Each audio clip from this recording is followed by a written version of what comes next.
elementos: água, terra, fogo, água e ar.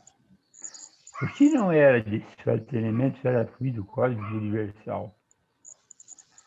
Aí, se você reparar na tabela periódica, isso ao longo do tempo foi descobrindo novos elementos, novos fluidos cósmicos universais. E se vocês se lembrarem da época que nós fizemos escola, aqueles elementos da parte de baixo não existiam. Não sei se eu estou correto ou não, Marcelo. Tá? Eles foram descobertos depois. E ele falou também que agora está se estudando e descobrindo novos elementos. Né? Então, o fluido cósmico universal é a nossa ignorância. Ou seja, nós não conhecemos todos os fluidos que existem no universo. E esses fluidos, eles nos nutrem.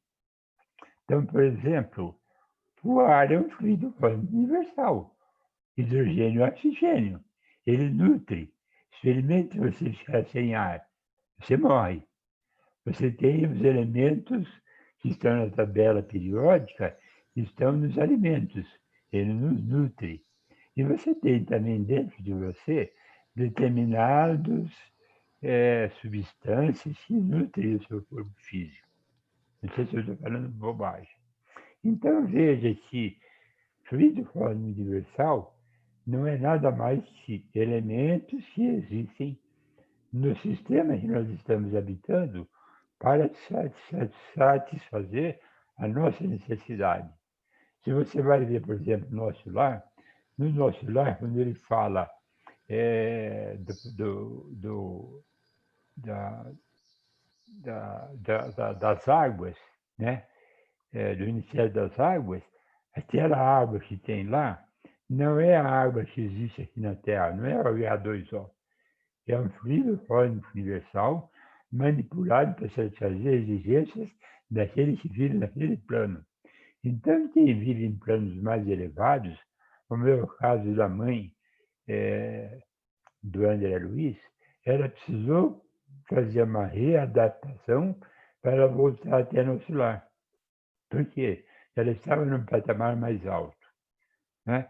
Então, o Marcelo também falou a respeito de que nós entramos no estado vegetativo quando nossos cinco sentidos são desligados. Audição, paladar, visão, etc, etc. Só que quando a gente está no estado vegetativo, a gente não está desconectado ainda com outros fluidos. Só vamos nos desconectar por completo quando desconectar a morte cerebral. Aí acabou tudo, ok? Então, veja, então nós não temos só 5 tipos, só 5 órgãos do sentido. Nós temos mais de 20 órgãos do sentido. Por exemplo, você vai ao médico, diz para o médico se você está com muita dor de cabeça e pressão alta. A primeira coisa que ele vai te perguntar é como é que está seu rim. Então, o rim é um órgão do sentido. É um órgão de captação de energia, tá?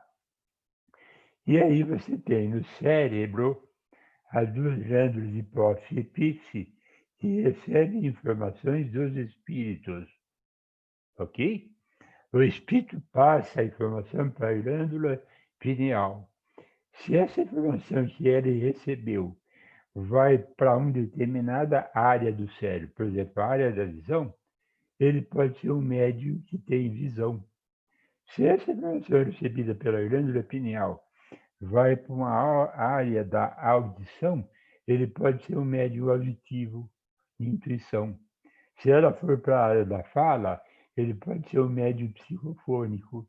E se ela for para a área motora, o médium se mexe. Tem trejeitos numa mesa mediúnica.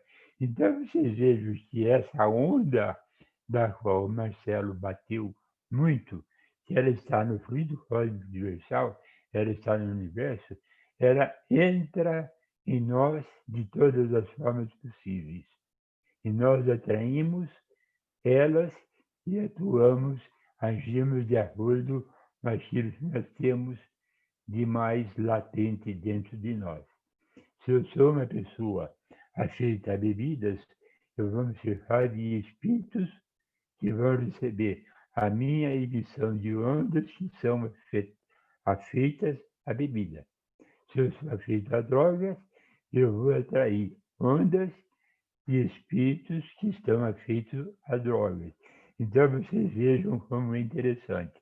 Percebe que não existe uma concatenação de energia que nós vamos criando aí em torno disso? Então, essa matéria que o Marcelo nos falou de uma forma bem simples, e que o Carl Sagan, né, mostra o efeito do cubo que só se vê a sombra dele sem podermos entender, é isso que acontece. Nós vemos o espírito, às vezes eu vejo determinadas coisas. Outro dia mesmo aconteceu um fenômeno no centro em que eu tive um teletransporte. E eu não soube explicar para o pessoal, a Marli lembra, a Thelma lembra, e o pessoal da Roda-Feira lembra. Eu passei por um processo que eu jamais tinha passado, mas eu não sei explicar para as pessoas, eu não tenho palavras para explicar de uma forma mais compreensível aquilo que eu vivenciei. Né? Por quê?